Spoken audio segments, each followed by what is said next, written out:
지난 시간까지 미가와 레위 청년을 살펴보면서 이스라엘 가정의 타락과 하나님 앞에 성별되어 부름받은 레위 제사장의 타락을 살펴보았습니다.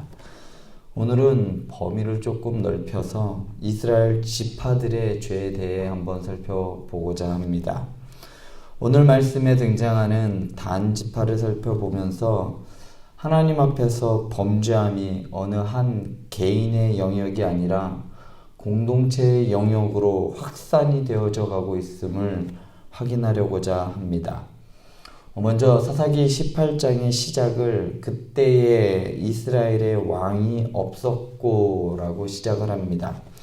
앞으로 전개될 이야기에도 그 원인은 바로 이스라엘의 왕이 없었기 때문이다 라고 하면서 대전제를 하고 시작하는 겁니다. 그때 단 지파가 거주할 기업을 구하고 있었습니다. 그런데 이들이 이스라엘 지파 중에 그때까지 기업을 분배받지 못했다라고 말합니다. 이 문장을 보고서 의아해하는 분들도 계실 겁니다.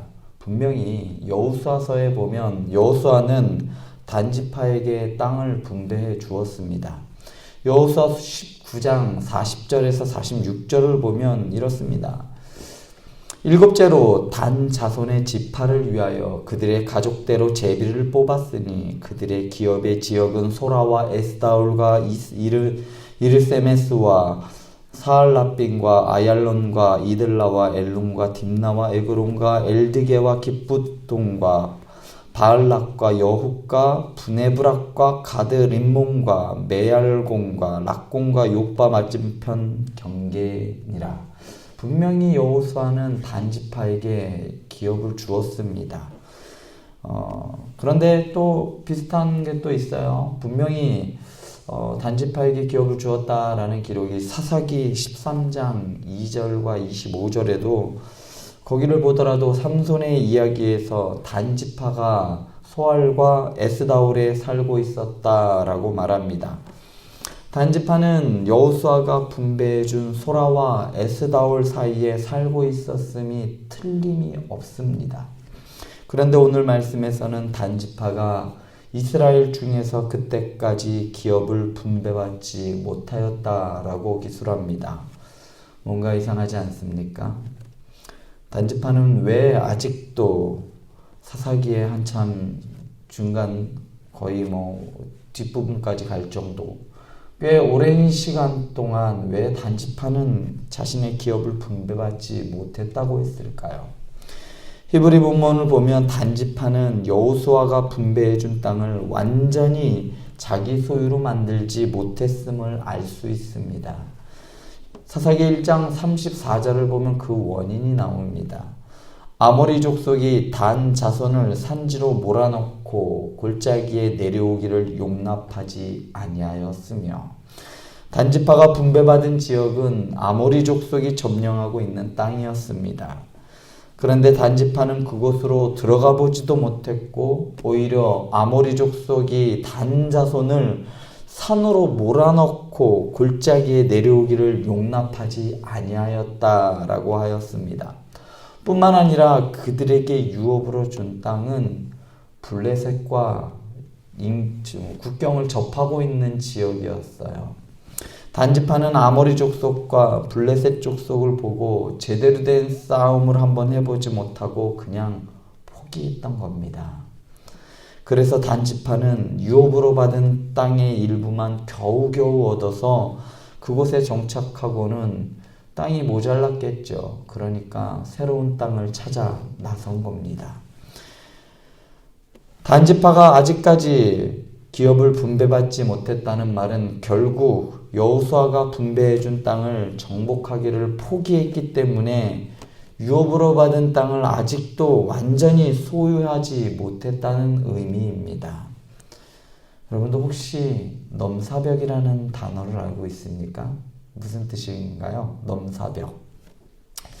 네이버 국어 사전에 살펴보면요. 넘사벽은 넘을 수 없는 4차원의 벽을 넘사벽이라고 합니다. 아무리 노력해도 도저히 따라잡을 수 없거나 대적할 만한 상대가 없다라는 의미라고 합니다.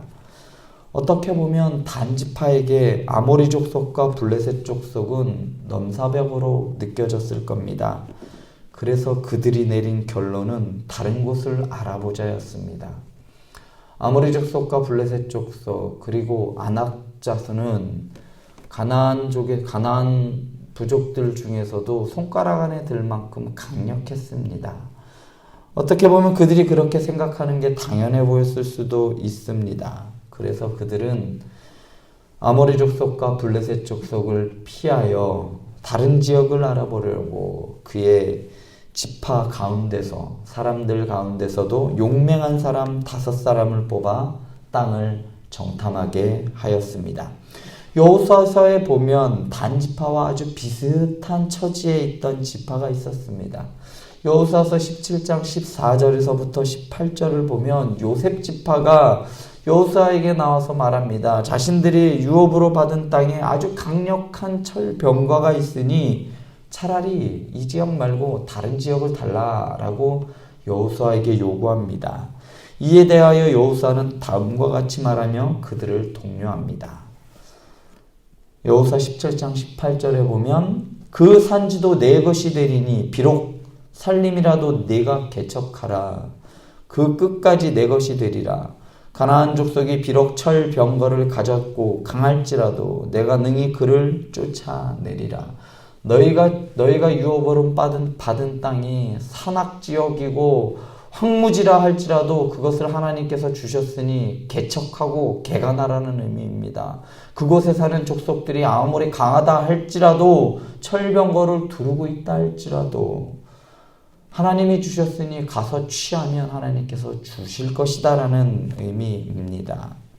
그러나 단지파는 에브라임, 므낫세 지파처럼 여호수아에게 다른 땅을 달라고 요구하지도 않았고 유업으로 받은 자신들의 땅을 그냥 포기하고 말았던 겁니다. 이런 모습과 정반대의 인물이 있습니다.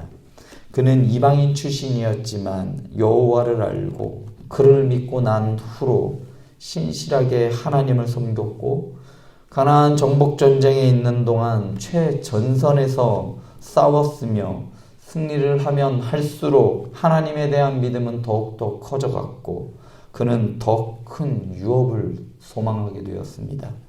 그래서 땅 분배가 시작되자 여호수아에게 이렇게 말합니다. 아직 개척되지도 않고 아직 점령하지도 못한 그 땅, 모세가 나를 보냈던 날과 같이 오늘도 내가 여전히 강건하니 내 힘이 그때나 지금이나 같아서 싸움에나 출입에 감당할 수 있으니 그날의 여호와께서 말씀하신 이 산지를 지금 내게 주소서. 당신도 그날에 들으셨거니와 그곳에는 아낙 사람이 있고 그 성읍들은 크고 견고할지라도 여호와께서 나와 함께 하시면 내가 여호와께서 말씀하신 대로 그들을 쫓아내리이다. 아니 여호수아가 여분네의 아들 갈렙을 위하여 축복하고 헤브론을 그에게 주어 기업으로 삼게 하며 헤브론이 그니스 사람 여분네의 아들 갈렙의 기업이 되어 오늘까지 이르렀으니 이는 그가 이스라엘의 하나님 여호와를 온전히 쫓았음이니라. 이것이 믿음입니다. 문제를 보는 것이 아니라 문제 뒤에 계신 하나님을 보는 것이 믿음입니다.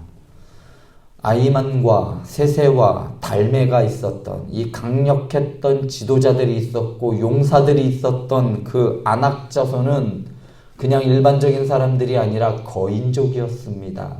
1대1로는 도저히 감당할 수 없고 그들이 가지고 있던 철병기는 이스라엘 백성들이 가지고 있던 그 초라한 곡괭이 같은 것들로 그들을 이긴다는 건 도저히 말이 되지 않는 싸움이었습니다. 다들 거기만큼은 안 된다고 했어요. 여호수아가 땅 분배를 할 당시에도 그것은 정복되지 않은 땅이었고 그곳에 가서 싸우려고조차 두려워했던 상황이었습니다. 그때 갈렙이 방금처럼 여호수아에게 이 산지를 내게 달라고 요구했던 겁니다. 그 모습을 본 사람들 중에 어떤 사람은 이렇게 생각하는 사람들도 있을 거예요. 늙은이가 노망났구만 결국은. 그러나 믿음으로 바라본 갈렙은 더 큰 유업을 받을 수가 있었던 겁니다. 그러나 사람의 눈으로 바라본 단 지파는 저건 우리가 도저히 감당할 수 없어. 우리는 안 돼. 이렇게 생각하고 포기하고 말았습니다. 그리고 그들은 용맹스러운 5사람을 북쪽으로 정탐을 보낸 이야기가 바로 오늘 이야기란 말입니다. 땅을 얻기 위해 정탐을 하는 모습은 여호수아 2장에서의 장면을 연상시킵니다. 가나안 땅을 취하기 위하여 여호수아가 여리고로 정탐꾼을 보내는 장면과 흡사해 보입니다. 마치 단지파는 그것을 알기라도 한 듯 그 흉내를 내고 있어요. 그러나 본질은 정반대입니다.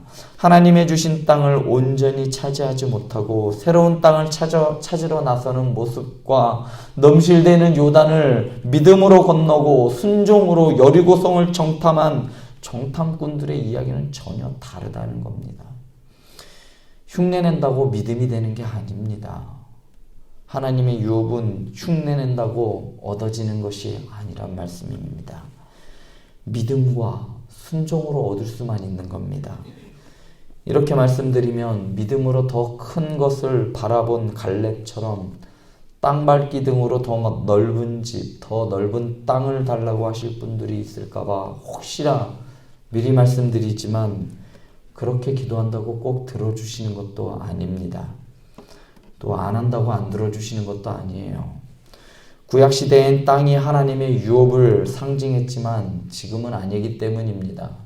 구약에서 땅을 하나님의 유업이라 말한 것은 땅을 하나님의 나라의 모티브로 보았기 때문입니다. 그러니까 하나님께서 주시기로 약속하신 땅의 개념은 신약시대를 살아가고 있는 우리들에게는 하나님의 나라를 의미합니다. 우리가 바라보고 소망하는 하나님의 나라를 구약시대의 이스라엘 백성들에게는 하나님께서 땅의 개념으로 이스라엘 하나님의 백성들에게 주셨다는 의미입니다.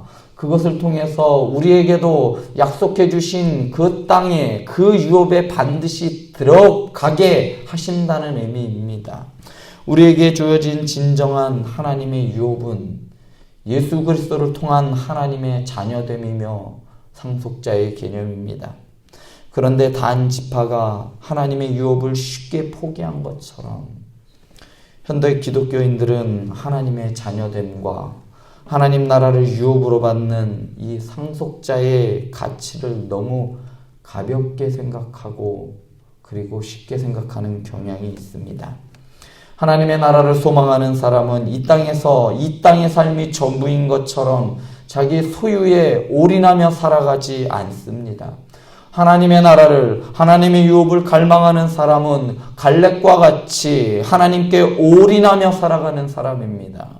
하나님 중심을 고집하다가 융통성 없고 앞뒤가 꽉 막힌 사람이라는 그러한 소리를 들었으면 좋겠습니다.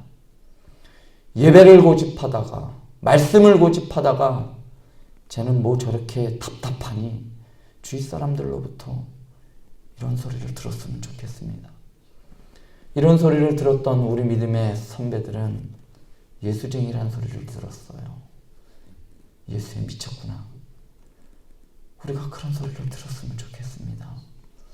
우리들 중에 예수 때문에 살고 예수 때문에 죽고 사람을 의식하지 않다가 하나님만을 의식하며 살다가 주님 부르실 쯤에 가서 주님 계신 하나님의 나라, 저에게 주신 그 약속의 유업, 제가 이제 들어갑니다.